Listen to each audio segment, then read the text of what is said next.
नमस्कार दोस्तों, मैं Dharmendra Verma online study with DK में आपका बहुत बहुत स्वागत करता हूं। आज जो टॉपिक लेकर आया हूं वो काफ़ी इंपॉर्टेंट है। इससे 1 से 2 प्रश्न पूछे जाते हैं। आपने यदि कंप्लीट वॉच कर लिया तो आपके 2 नंबर कहीं नहीं गए, है ना। 2 नंबर आपके पक्के हो जाएंगे। अधिगम विकार, जिसको हम अक्षमता भी कहते हैं, इससे संबंधित जितने भी प्रश्न निकल के आते हैं वो मैं यहाँ पर लेकर आया हूँ। यूपी टेट और सुपर टेट के लिए इंपॉर्टेंट है, या अदर टेट एग्जाम की भी तैयारी कर रहे हैं तो उसके लिए भी ये इंपॉर्टेंट है। तो आपको स्किप नहीं करना है, वीडियो को पूरा देखना है। अंत में हमें जरूर बताना है कि आज का जो वीडियो है वो आपको कैसा लगा। यूपी टेट में जो 2011 से लगाकर 22 तक जो प्रश्न पूछे गए हैं आपके अधिगम विकार यानी कि अक्षमता से, वो भी प्रश्न इस वीडियो के माध्यम से आपको बताए जाएंगे। तो स्किप तो बिल्कुल नहीं करना है, वीडियो को कंप्लीट वॉच करना है।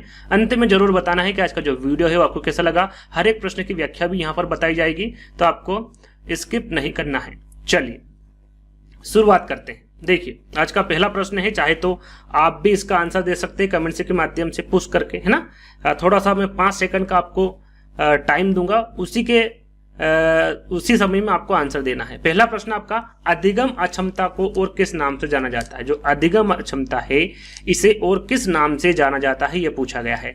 लर्निंग डिसेबिलिटी, जिसे एलडीवी कहा जाता है शॉर्टकट नेम है इसका, अधिगम विकार, अधिगम विचलन, या फिर इनमें से सभी। तो सही आंसर क्या होगा? 5 सेकंड है आपके पास में, तो इसका सही आंसर होगा इनमें से सभी। देखिए, जो अधिगम अक्षमता होती है उसे इंग्लिश में क्या कहते हैं? लर्निंग डिसेबिलिटी कहते हैं। इसे एलडीवी कहा जाता है। ध्यान दीजिएगा, इसे अधिगम विकार भी कहा जाता है और इसे अधिगम विचलन भी कहा जाता है। तीनों नाम अधिगम अक्षमता के हैं। तो राइट आंसर आपका क्या होगा? इनमें से सभी होगा। चलिए, दूसरा प्रश्न है आपका, अधिगम अक्षमता का सर्वप्रथम प्रयोग किसने किया? इंपोर्टेंट है, ये पूछा गया है आपके एग्जाम में। अधिगम अक्षमता का सर्वप्रथम प्रयोग किसके द्वारा किया गया? Skinner, Samuel Kirk, Sigmund Freud, या फिर विल्हेम वुंट। अधिगम अक्षमता का सर्वप्रथम प्रयोग किसके द्वारा किया गया, ये आपको बताना है। तो यहां पर आपका सही आंसर होगा सैमुअल किर्क। कौन है? Samuel Kirk. कब किया गया ये भी आपको पता होना चाहिए। तो ये किया गया था 6 अप्रैल 1963। कब किया गया था? 6 अप्रैल 1963 को किया गया था सैमुअल किर्क के द्वारा। ध्यान दीजिएगा, दूसरा वाला विकल्प आपका बिल्कुल सही होगा। अगला प्रश्न है आपका तीसरा, वहां बच्चा जो शा को वाज में तथा न्यूक्लियर और अनक्लियर में अंतर नहीं कर सकता, वो बच्चा किससे ग्रसित है, किस विकार से ग्रसित है, ये आपको बताना है ना। सा को वाज में, है ना, सा और वाज में अंतर नहीं कर पा रहा, न्यूक्लियर और अनक्लियर में अंतर नहीं कर पा रहा, बी को डी लिख पाता है, या फिर इसमें भी अंतर नहीं कर पाता है। तो इस प्रकार का जो बच्चा है वो किससे ग्रसित है, ये आपको बताना है। डिसमोर्फिया से है, डिसलेक्सिया से है, शब्द जबलिंग विकार से, या फिर डिसग्राफिया से है। वहां बच्चा किससे ग्रसित है? 5 सेकंड है आपके पास में। तो यहां पर आपका सही आंसर होगा, वो किससे ग्रसित होगा? डिसलेक्सिया से होगा। इसमें बालक को पढ़ने में कठिनाई होती है, इसको पठन विकार कहते हैं, है ना। याद रखिएगा, यदि पठन विकार भी पूछे कि पठन विकार कौन सा होगा, तो वो आपका कौन सा होगा? डिसलेक्सिया होगा। इसमें जो बच्चा होता है उसे पढ़ने में कठिनाई महसूस होती है और जो अक्षर है उसको भी वो समझ नहीं पाता, जैसे कि सा और वाज में अंतर नहीं कर पाता है, न्यूक्लियर और अनक्लियर में अंतर नहीं कर पाता, बी और डी में अंतर नहीं कर पाता है। तो इस प्रकार का जो बालक होता है वो डिसलेक्सिया से ग्रसित होता है। इसके और भी लक्षण हैं, तो वो मैं आपको मौखिक बता देता हूं, लिखूंगा तो टाइम आपका खराब होगा। देखिए, इस प्रकार के जो बच्चे होते हैं उसमें शब्दकोश की कमी होती है ना, शुद्ध उच्चारण नहीं कर पाता है बच्चा, शब्दों को पहचानने में उससे त्रुटि होती है, साथ में बच्चों की जो क्रम व्यवस्था होती है उसमें भी वो इधर उधर कर लेता है पढ़ने और लिखने में, वाक्यों के भावों को नहीं समझ पाता है, पढ़ते समय शब्दों को छोड़ छोड़कर वो पढ़ता है और पढ़ते समय वो एकाग्रता में कमी होती है। तो इस प्रकार के जो लक्षण होते हैं वो किसके होते हैं? डिसलेक्सिया के होते हैं। बाकी जो 3 विकल्प हैं, यदि इसको समझाऊंगा तो ज्यादा समय आपका खराब होगा। जैसे जैसे प्रश्न आते जाएंगे वैसे वैसे एक एक करके आपको समझाता जाऊंगा, है ना। तो आपका सही आंसर होगा क्या होगा यहाँ पर? डिसलेक्सिया होगा, जिसे पठन विकार भी कहा जाता है। यदि इसका दूसरा नाम पूछे कि डिसलेक्सिया को और क्या कहा जाता है, तो इसे पठन विकार भी कहा जाता है, जिसमें बच्चे को पढ़ने में प्रॉब्लम होती है ना। ये आपको समझ में आ गया होगा। तो यहां पर अगले प्रश्न की ओर बढ़ेंगे। अगला प्रश्न है आपका, अधिगम अशक्तता वाले जो बच्चे होते हैं उसकी जो मानसिक विकास मंद होता है, बच्चे निम्न बुद्धि लब्धि वाले होते हैं, बच्चों को एक समान दिखाई देने वाले अक्षरों और वर्णों में भ्रम होता है, या फिर बच्चे दृश्य शब्दों को आसानी से पहचानने और समझने लगते हैं। अधिगम अशक्तता वाले बच्चे क्या होते हैं ना, इसके बारे में आपको यहाँ पर बताना है। तो सही आंसर क्या होगा आपका? अधिगम अशक्तता वाले जो बच्चे होते हैं बच्चों को एक समान दिखाई देने वाले अक्षरों और वर्णों में वो भ्रम होता है। जैसे कि उदाहरण के तौर पर हम जाने तो आपका डिसलेक्सिया हो गया, डिसकैलकुलिया होगा, डिसग्राफिया होगा, और भी विकार है, ये सभी अधिगम आसक्तता के अंतर्गत आते हैं। तो यहाँ पर आपका जो सही आंसर होगा वो तीसरा वाला होगा।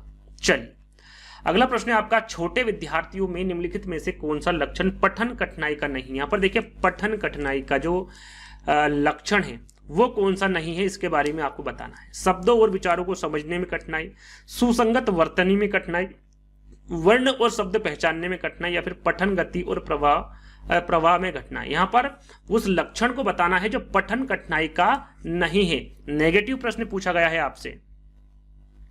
तो यहां पर देखिए सुसंगत वर्तनी में कठिनाई, वर्ण और शब्द पहचानने में कठिनाई, पठन गति और प्रवाह में कठिनाई, ये तीनों के तीनों जो है ये पठन कठिनाई से संबंधित है। लेकिन शब्दों और विचारों में समझने की जो कठिनाई है ये आपका किससे संबंधित नहीं है, पठन कठिनाई से संबंधित नहीं है। यहाँ पर जो पहला वाला विकल्प होगा ये आपका बिल्कुल करेक्ट होगा। चलिए छठा प्रश्न है आपका, ऐसे बालक जो मौखिक रूप से सीखने में अक्षम होते हैं। यहां पर देखिए मौखिक रूप से पूछा गया, कभी लिखित रूप से पूछेंगे आपसे, कभी मौखिक रूप से पूछेंगे, कभी पठन विकार पूछेंगे, कभी क्या पूछेंगे। तो सभी एक एक करके आपको यहां पर बताएंगे। मौखिक रूप से पूछे कि ऐसे बालक जो मौखिक रूप से सीखने में अक्षम होते हैं वहां किससे ग्रसित होते हैं, क्या वो अलेक्सिया से होते हैं, अग्रेफिया से होते हैं, अफेजिया से होते हैं, या फिर डिसग्राफिया से होते हैं, किससे होते हैं। तो वो बच्चे किससे ग्रसित होते हैं। 5 सेकंड है आपके पास में, आप भी इसका आंसर दे सकते हैं कमेंट्स के माध्यम से। तो इसका सही आंसर होगा आपका अफेजिया। याद रखिएगा ऐसे बालक जो मौखिक रूप से सीखने में अक्षम होते हैं वहां किससे ग्रसित होते हैं, अफेजिया से ग्रसित होते हैं। किससे, अफेजिया से। या मौखिक रूप से ग्रस्त होते हैं या फिर अपने विचार व्यक्त नहीं कर पाते। पूछा जाता है, याद रखिएगा ये पूछा जाता है कि किस विकार में बच्चा अपने विचार को व्यक्त नहीं कर पाता है। विचार व्यक्त नहीं कर पाना ये कौन सा विकार है, तो ये भी आपका अफेजिया है। याद रखिएगा ऐसे बालक जो मौखिक रूप से ग्रस्त होते हैं या फिर अपने विचार व्यक्त नहीं कर पाते हैं या फिर भाषा संप्रेषण नहीं कर पाते हैं। भाषा संप्रेषण के बारे में भी पूछा जाता है, भाषा संप्रेषण नहीं कर पाना। याद रखिएगा मौखिक रूप से सीखने में अक्षम, विचार व्यक्त नहीं कर पाते हैं, भाषा संप्रेषण नहीं कर पाते हैं। इस प्रकार के जो बच्चे होते हैं वो किससे ग्रसित होते हैं, तो वो अफेजिया से ग्रसित होते हैं। किससे, अफेजिया से ग्रसित होते हैं। इसके कुछ लक्षण और मैं आपको बता देता हूं। इसमें जो बच्चा होता है वो अटक अटक कर शब्दों का उच्चारण करता है, साथ में अपने विचारों को बोल नहीं पाना, भाषा संप्रेषण में कमी होना जैसे कि मैंने अभी आपको बताया, और भाषा संप्रेषण के समय उचित शब्दों का प्रयोग न कर पाना, यह सभी अफेजिया के लक्षण हैं। ये आपको जो इंपोर्टेंट जानकारी है वो मैं यहाँ पर आपको लिख कर बता रहा हूं, तो इनको अपनी कॉपी में लिख लीजिएगा, नोट्स बना लीजिएगा, है ना। सारी की सारी चीजें इंपोर्टेंट है। आगे हम बात करेंगे 7वें प्रश्न की, गतिक कौशल। गतिक कौशल में अक्षमता होती है, किसकी होती है, बुलिमिया की होती है, प्रोजेरिया की, प्रेक्सिया की, या फिर डिस्प्रेक्सिया की। गतिक कौशल कितने प्रकार के होते हैं आप सभी को पता होगा, 4 प्रकार के होते हैं। कौन कौन से होते हैं इसके बारे में भी आपको पता होगा। बोलना, सुनना, लिखना और पढ़ना, है ना। ये 4 प्रकार के आपके गतिक कौशल होते हैं। या कह लीजिए कि जो बच्चे को बोलने में, सुनने में, लिखने में, पढ़ने में कठिनाई होती है वो कौन सी अक्षमता है, बुलिमिया है, प्रोजेरिया है, प्रेक्सिया है, या फिर डिस्प्रेक्सिया है। सही आंसर क्या होगा, सही आंसर होगा आपका डिस्प्रेक्सिया, है ना। डिस्प्रेक्सिया का जो बच्चा होता है वो गतिक कौशल की अक्षमता से ग्रसित होता है, या फिर कह सकते हैं कि जो बच्चा डिस्प्रेक्सिया से ग्रसित होता है उसे बोलने में, सुनने में, पढ़ने में और लिखने में समस्या होती है। और ये 4 प्रकार के होते हैं गतिक कौशल, जैसे कि मैंने आपको बता दिया हूं, है ना। तो 4th वाला विकल्प आपका बिल्कुल करेक्ट आंसर होगा। 8वां प्रश्न, यदि किसी प्रश्न में आपको समस्या आ रही है समझने में तो भी आप कमेंट के माध्यम से बता सकते हैं। आपका उसका जो निराकरण है वो कमेंट के माध्यम से ही कर दिया जाएगा। 8वां प्रश्न है, इनमें से कौन सी अधिगम आसक्तता वाले बच्चे की एक विशेषता है। अधिगम आसक्तता वाले या फिर अधिगम अक्षमता या फिर अधिगम विकार वाले बच्चे की एक विशेषता आपको बतानी है। धारा प्रवाह रूप से पढ़ने तथा शब्दों पर पलटे जाने में कठिनाई, 50 से नीचे की बुद्धि लब्धि, एक ही प्रकार की गत्यात्मक क्रिया को बार बार दोहराना, अन्य बच्चों को धमकाना तथा आक्रामक कार्यों में लगे रहना। यहाँ पर अधिगम आसक्तता वाले बच्चों की एक विशेषता आपको बतानी है। तो 2, 3, 4 ये एक भी विशेषता नहीं। विशेषता क्या है आपकी, धारा प्रवाह रूप से पढ़ने तथा शब्दों पर पलटे जाने में कठिनाई, है ना। ये क्या है, एक अधिगम आसक्तता, अधिगम विकार, अधिगम अक्षमता की विशेषता है। तो पहला वाला विकल्प आपका बिल्कुल करेक्ट आंसर होगा।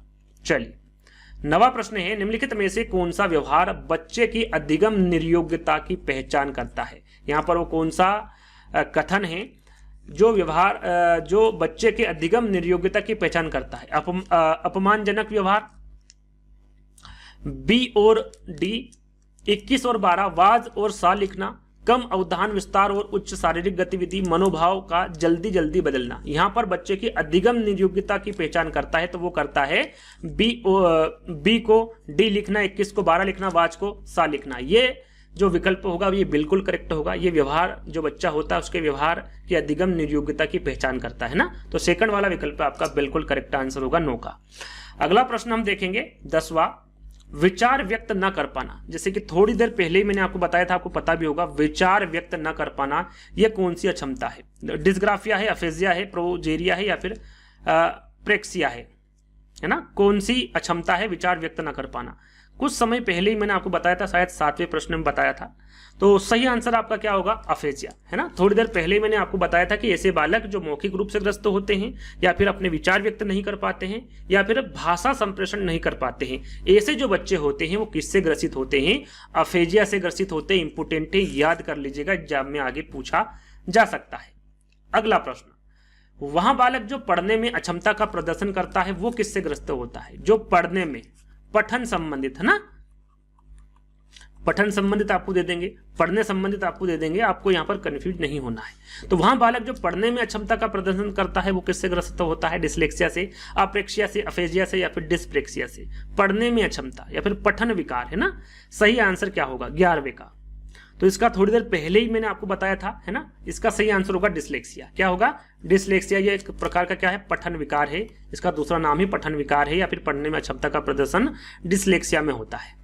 किसमें होता है, डिस्लेक्सिया में होता है। जैसे कि शाकावास पढ़ना है ना, न्यू क्लियर का अनक्लियर पढ़ना, ये सभी डिस्लेक्सिया में होता है। या फिर नया उदाहरण दूं आपको तो बट को पुट पढ़ना, जो हम बट लिखते हैं इसको क्या पढ़ता है बच्चा, पुट पढ़ लेता है ना, या फिर लिख लेता है, इसमें अंतर नहीं कर पाता है। तो इस प्रकार का जो बच्चा होता है वो किससे ग्रसित होता है, डिस्लेक्सिया से ग्रसित होता है। चलिए, अगला प्रश्न, गणित संबंधी समस्या को कहते हैं, काफी इंपोर्टेंट है, काफी बार पूछा गया, वेरी आईएमपी प्रश्न। आपके यूपी टेट एग्जाम में यही प्रश्न 2 से 3 बार रिपीट हुआ है, नहीं इसी प्रश्न को घुमा फिरा कर ही पूछा गया है। तो ये आपको ध्यान रखना है, गणित संबंधी समस्या को क्या कहते हैं, कौन सा विकार होता है जिसमें गणित संबंधी समस्या होती है, ये आपको ध्यान में रखना है। डिस्फेजिया होता है, अफेजिया होता है, डिस्प्रेक्सिया होता है या फिर डिसकैलकुलिया होता है। सरल सा प्रश्न है, सभी को पता है, डिसकैलकुलिया। कैलकुलिया ने कैलकुलेटर से आपको याद रखना है, ये गणित से संबंधित होता है, डिसकैलकुलिया है ना। 4th वाला विकल्प आपका बिल्कुल करेक्ट होगा। इसमें जो बालक है वो गणना करने में उसको समस्या होती है। जैसे कि मैं उदाहरण के तौर पर बताऊं आपको, तो जैसे कि हम देखें कि 9 × 4 कितने होते हैं, 36 होते हैं। लेकिन यदि हमने यहां लिख दिया 9 × 4 = 63, यानी कि 36 को हमने उल्टा कर दिया, तो इसमें भी जो बच्चा है वो अंतर नहीं कर पाता है ना, कि 36 सही है कि 63 है, 36 ही 63 है, 63 ही 36 है, इसमें वो अंतर नहीं कर पाता है। तो इस प्रकार का जो बच्चा होता है वो किससे ग्रसित होता है, आपका डिसकैलकुलिया से ग्रसित होता है। गणना करने में उसको समस्या होती है ना। ये सभी जो विकार होते हैं डिसकैलकुलिया में होते हैं। तो 4th वाला विकल्प आपका बिल्कुल करेक्ट आंसर होगा। चलिए, 13वां प्रश्न है, लिखने, चलने, टहलने, बोलने की क्षमता होती है। अक्षमता लिखा हुआ है ना, क्षमता नहीं होती है, अक्षमता होती है। ये किसमें होती है, अप्रेक्सिया में होती है, डिस्फेजिया में होती है, डिस्ग्राफिया में होती है या फिर अफेजिया में होती है। लिखने, चलने, टहलने, बोलने की क्षमता किसमें होती है, सही आंसर आपको भी बताना है। तो ये होती है आपकी अप्रेक्सिया में, है ना। यहां पर देखिए टहलना लिखा हुआ है और चलना लिखा हुआ है, ध्यान दीजिएगा। तो ये किसमें होता है, अप्रेक्सिया में होता है। अप्रेक्सिया में जो ये अक्षमता होती है, जैसे कि लिखने, चलने, टहलने, बोलने की जो अक्षमता होती है अप्रेक्सिया, ये किसके कारण होती है इसके बारे में भी आपको पता होना चाहिए। तो यह जो अक्षमता है मस्तिष्क के सेरेब्रम की क्षति के कारण होता है। कैसे होता है, सेरेब्रम की क्षति के कारण होता है मस्तिष्क के। और इसमें क्या होता है, लिखने में, चलने में, टहलने में, बोलने में दिक्कत होती, समस्या होती है। तो इस प्रकार की जो अक्षमता होती है वो कौन सी होती है, अप्रेक्सिया होती है। पहला वाला विकल्प आपका करेक्ट होगा, है ना। जो मैं आपको समझाता चल रहा हूं इसको लिख भी सकते हैं, नोट डाउन कर सकते हैं। अगला प्रश्न है, एक शिक्षिका जो रिक्त स्थान से ग्रस्त है, जो ठीक से लिख नहीं पाती है, है ना। ये किससे ग्रसित है, ये आपको बताना है। लेखन संबंधित, इसको अपन लेखन संबंधित विकार भी बोल सकते हैं, लेखन विकार, लिख नहीं पाती है। डिस्ग्राफिया है, डिसलेक्सिया है, अफेजिया है या फिर डिसकैलकुलिया है। लेखन संबंधित जो विकार है ये किससे संबंधित है? डिस्ग्राफिया से है, डिसलेक्सिया से, अफेजिया से या फिर डिसकैलकुलिया से है। सही आंसर क्या होगा आपका? तो आपका सही आंसर होगा डिसग्राफिया। क्या है सही आंसर? डिसग्राफिया। ये लेखन संबंधित विकार होता है आपका डिसग्राफिया, लेखन संबंधित, लेखन संबंधित है ना। इसमें क्या होता है, इसमें बालक ठीक से लिख नहीं पाता है, जैसे कि बी को कभी डी लिख देता है, डी को कभी बी लिख देता है, 6 को 9 लिख देता है। तो इस प्रकार का जो विकार होता है वो किस में होता है? डिसग्राफिया में होता है, जो कि लेखन संबंधित होता है, यानी कि ठीक से बच्चा लिख नहीं पाता है, लिखने में समस्या होती है, उस विकार को डिसग्राफिया कहते हैं। याद रखिएगा, पहला वाला विकल्प आपका बिल्कुल करेक्ट होगा।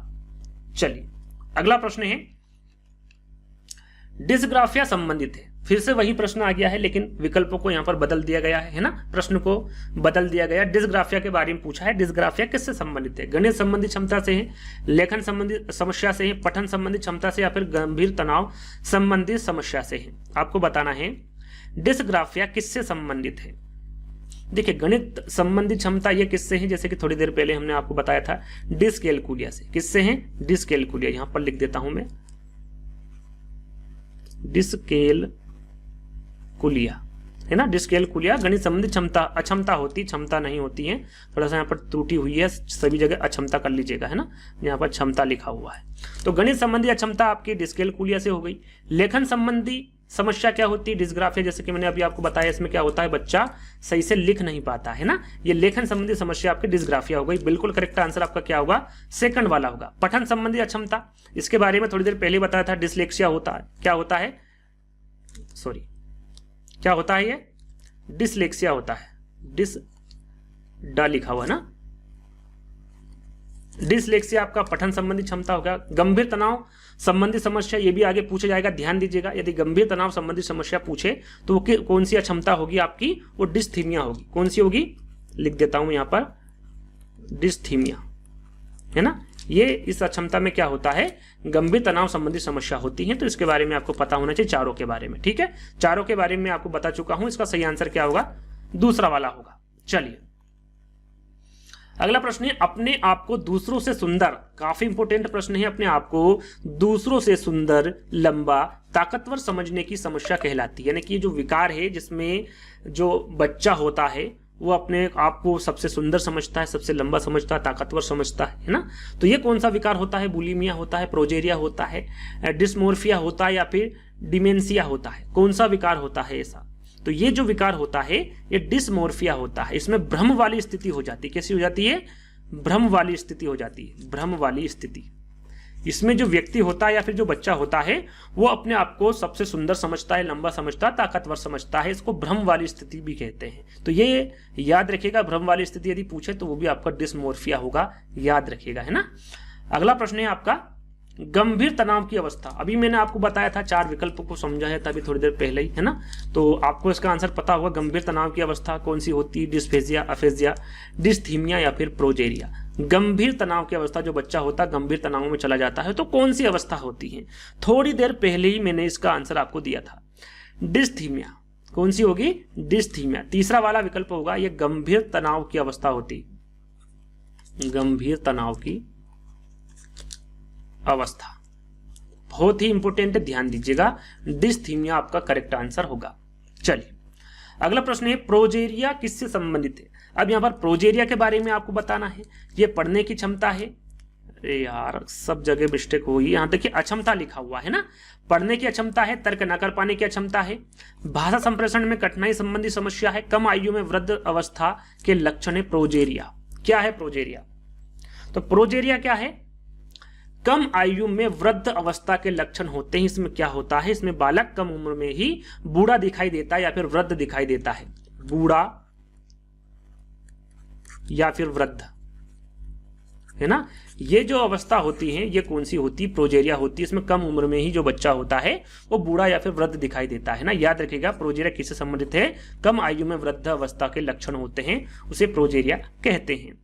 अगला प्रश्न, भोजन ग्रहण प्रवृत्ति संबंधी समस्या होती है, यानी कि बच्चा भूल जाता है खाना खाते खाते कि मेरा पेट भर गया, वो अतिरिक्त ग्रहण कर लेता है भोजन। तो इस प्रकार का जो समस्या होती है, जो विकार होता है, वो कौन सा है? भोजन ग्रहण प्रवृत्ति संबंधी समस्या किसमें होती है? डिस्प्लेक्सिया है, बुलिमिया है, अफेजिया या फिर प्रोजेरिया। भूल जाता है, भूलने से आपको याद रखना बुलिमिया है ना, भूल जाता है, यानी कह सकते हैं कि उसमें जो बालक है वो जरूरत से ज्यादा आहार ग्रहण करता है, अर्थात भूख नहीं होने पर भी वो खाता रहता है। ऐसे जो बालक होते हैं वो अपनी आदतों को नियंत्रण नहीं कर पाते हैं। इस प्रकार के बालक किससे ग्रसित होते हैं? बुलिमिया से, वो भूल जाते हैं। भूलने से आपको याद रखना है बुलिमिया है ना, भोजन ग्रहण प्रवृत्ति संबंधी समस्या बुलिमिया में होती है। चलिए अगला प्रश्न है, तर्क न कर पाना। तर्क न कर पाना, स्मरण शक्ति कमजोर होना किससे संबंधित है? जो बच्चा तर्क नहीं कर सकता है, उसकी स्मरण शक्ति कमजोर है, वो भूल जाता है, तो इस प्रकार का जो बच्चा होता है वो किससे ग्रसित होता है? प्रोजेरिया से होता है, डिस्फेजिया से होता है, डिम्नेशिया से होता है या फिर डिस्प्लेक्सिया से होता है? कभी कभी लगता है कि मैं भी इससे ग्रसित हूँ, स्मरण शक्ति कमजोर है मेरी, कभी कभी मैं भूल जाता हूँ। तो ये आपको पता होना चाहिए, तर्क न कर पाना, स्मरण शक्ति कमजोर होना, ये किससे ग्रसित है बच्चा है ना, या ये किससे संबंधित है? तो आपका सही आंसर क्या होगा 20 का? तो ये डिम्नेशिया है ना, याद रखिएगा, इंपोर्टेंट है।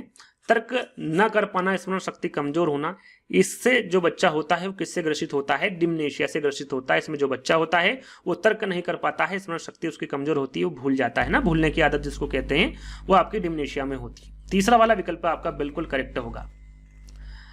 अगला प्रश्न है आपका, डिस्लेक्सिया के लिए सर्वप्रथम परीक्षण का विकास कहां हुआ था? यहां पर डिस्लेक्सिया के लिए पूछा गया है सर्वप्रथम परीक्षण। अब उस परीक्षण का नाम क्या था, किसके द्वारा दिया गया और कब दिया गया? इन तीनों चारों के बारे में भी आपको जानकारी होना चाहिए। सबसे पहले हम जगह के बारे में जान लेते हैं। क्या वो जर्मनी में हुआ था, अमेरिका में, ब्रिटेन में या फिर भारत में? कहां पर हुआ था? तो ये हुआ था आपका अमेरिका में। कहां हुआ था? अमेरिका में। कब हुआ था? 1973 में। कब हुआ था? 1973 में। किसके द्वारा किया गया था? तो ये किया गया था का फिजिशियन, ये फिजिशियन थे करने वाले, फिजिशियन है ना, कौन थे? Physician Elena border. Physician Elena border 1973 में अमेरिका में इन्होंने डिस्लेक्सिया के लिए सर्वप्रथम परीक्षण का विकास किया था। अब उस परीक्षण का नाम क्या था? यदि उस परीक्षण का नाम याद रखना चाहे तो रख सकते हैं। परीक्षण का नाम था बोर्ड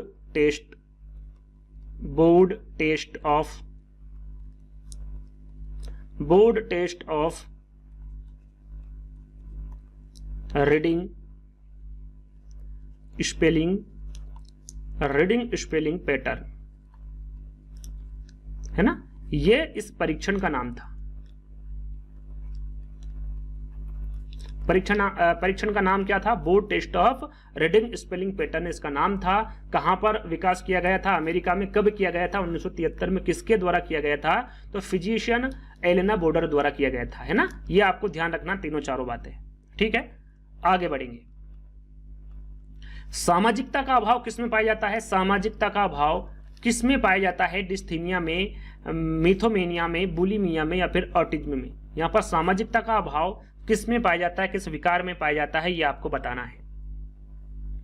तो ये पाया जाता है आपका ऑटिज्म में। इंपोर्टेंट है, ध्यान दीजिएगा। जो ऑटिज्म है इसमें सामाजिकता का अभाव पाया जाता है। इसमें बालक का जो व्यवहार होता है वो तो सामान्य होता है, लेकिन समाज या फिर जो समूह होता है उसमें जाने से वो क्या होता है? शर्माता है। क्या करता है? शर्माता है। उसमें सामाजिकता का अभाव होता है। इस प्रकार का जो बालक होता है वो किससे ग्रसित होता है? ऑटिज्म से ग्रसित होता है, याद रखिएगा। अगले प्रश्न की ओर बढ़ेंगे। अगला प्रश्न है आपका, झूठ बोलने या फिर अतिशयोक्ति की आदत किस में होती है? झूठ बोलना या अतिशयोक्ति की आदत किस में होती है? वो किस प्रकार से ग्रसित होता है बच्चा? किस विकार से? ऑटिज्म से, मिथोमेनिया से, बुलिमिया से या फिर हिस्टीरिया से? झूठ बोलने या फिर अतिशयोक्ति की आदत, तो वो है मिथोमेनिया। मिथोमेनिया से मिथ्या आप याद रख सकते हैं, झूठ बोलना मिथ्या है ना, मिथ्या से मिथोमेनिया हो जाएगा। झूठ बोलना मिथ्या एक ही बात है। या फिर अतिशयोक्ति की जो आदत होती है वो मिथोमेनिया में होती है, याद रखिएगा। सेकंड वाला विकल्प आपका बिल्कुल करेक्ट होगा। अगला प्रश्न, और काफी इंपोर्टेंट प्रश्न है। इस प्रकार के प्रश्न आपके एग्जाम में हाल ही में पूछे गए हैं। एक बच्ची लिखाई में निरंतर कठिनाई का सामना करती है। उसे अक्षर बनाने और शब्दों के बीच अंतर करने में चुनौती महसूस होती है। यह लक्षण किन अधिगम विकार की ओर इशारा करते, ना लिखा हुआ है ना, किन अधिगम विकार की ओर इशारा करते हैं। ये जो यहाँ पर लिखा हुआ है ये मेरे द्वारा लिखा गया है। यहाँ पर ये जो चीजें वो नहीं लिखी गई थी, सीधे सीधे लिखी गई थी कि वो पठन वैकल्य है, आलेख वैकल्य है, गणन वैकल्य है। तो आपको पता होना चाहिए कि डिसलेक्सिया को पठन वैकल्य भी कहा जाता है, डिस्ग्राफिया को आलेख वैकल्य भी कहा जाता है और डिस्कैलकुलिया को गणन वैकल्य भी कहा जाता है। इस प्रकार के आजकल विकल्प देने लगे हैं, तो आपको पता होना चाहिए। यदि नहीं भी पता है तो इंग्लिश में जो प्रश्न है उसको देख लीजिएगा, आपको समझ में आ जाएगा। ठीक है, ज्यादा यहाँ पर घबराने की आवश्यकता नहीं है। इस प्रकार का विकल्प भी दे दे तो इंग्लिश में जो प्रश्न, इंग्लिश और हिंदी में दोनों में प्रश्न दिए जाते हैं, तो इंग्लिश में जो प्रश्न है उसको देख लीजिएगा, आपको समझ में आ जाएगा। यहाँ पर हम आंसर की ओर चलते हैं। देखिए इसमें क्या दे रखा है, लिखाई में निरंतर कठिनाई का सामना करता, लेखन संबंधित उसको समस्या है। यहां से आप समझ सकते हैं क्या होगा आंसर आपका। सही आंसर आलेख वैकल्य, लेखन वैकल्य है ना। यहाँ पर दो जो दूसरा विकल्प है वो सही होगा, यानी कि डिस्ग्राफिया है उसको कह सकते हैं कि यहाँ लक्षण जो है वो आलेख वैकल्य यानी कि डिस्ग्राफिया विकार की ओर इशारा करते हैं। तो सेकंड वाला विकल्प आपका बिल्कुल करेक्ट होगा। इसमें क्या होता है, इसमें बालक ठीक से लिख नहीं पाता, जैसे कि थोड़ी देर पहले मैंने आपको बताया था, वो बी को डी लिख देगा, डी को बी लिख देगा, 6 को 9 लिख देगा, 9 को 6 लिख देगा। इस प्रकार के जो लिखने की समस्या होती है वो किस में होती है, किस विकार में होती है, डिस्ग्राफिया में होती है, या फिर उसे आलेख वैकल्य भी कहा जाता है। सेकंड वाला विकल्प आपका बिल्कुल करेक्ट होगा। चलिए अगला प्रश्न है, वह छात्र जिसे पठन वैकल्य यानी कि पठन विकार, अक्षमता है ना, उन्हें मुख्यतः किसमें दिक्कत आती है। पढ़ने व लिखने में जो पठन वैकल्य यानी पठन विकार से ग्रसित होते हैं बच्चे, या फिर जिस बच्चे को पढ़ने में कठिनाइयां होती हैं वो किससे ग्रसित होते हैं, उसमें किसमें दिक्कत होती है उसको, पढ़ने व लिखने में, गतिशीलता में, चित्र बनाने में, या फिर सुनने में। सरल सा है, यहाँ पर आप राइट आंसर लगा सकते हैं उसके पढ़ने व लिखने में। याद रखिएगा पढ़ने व लिखने में उसको समस्या होती है, जो पठन वैकल्य होता है, पढ़ने में जिस बच्चे को प्रॉब्लम होती है। थोड़ी देर पहले ही मैंने इसके बारे में आपको बताया था। अगला प्रश्न डिसलेक्सिया संबंधित है। डिसलेक्सिया किससे संबंधित है, मानसिक विकार से है, गणितीय विकार से है, पठन विकार से, या फिर व्यावहारिक विकार से। डिसलेक्सिया 3 से 4 बार मैं इस वीडियो के माध्यम से बता चुका हूं, तो इसका आंसर आप जल्दी से मुझे कमेंट के माध्यम से दे दीजिए कि डिसलेक्सिया है वो किससे संबंधित है, किस विकार से संबंधित है डिसलेक्सिया। तो अभी मैंने आपको बताया था ये किससे ग्रसित है, पठन विकार से संबंधित है, पढ़ने में बच्चे को यहां पर समस्या होती है डिसलेक्सिया में। चलिए वो अंतर स्पष्ट नहीं कर पाता है, जैसा कि मैं आपको थोड़ी देर पहले ही बताया था। अगला और अंतिम प्रश्न है, टोटल यहाँ पर कितने प्रश्न रखे गए, टोटल 27 प्रश्न है, तो ये अंतिम प्रश्न है। अधोलिखित में गणित संबंधी अधिगम अक्षमता को कौन सा पद परिभाषित करता है, ये प्रश्न आपके यूपी टेट एग्जाम में पूछा गया है। निरस्ता संबंधी 2 से, पठन 2 से, गणना 2 से, या फिर उपरोक्त में से कोई नहीं।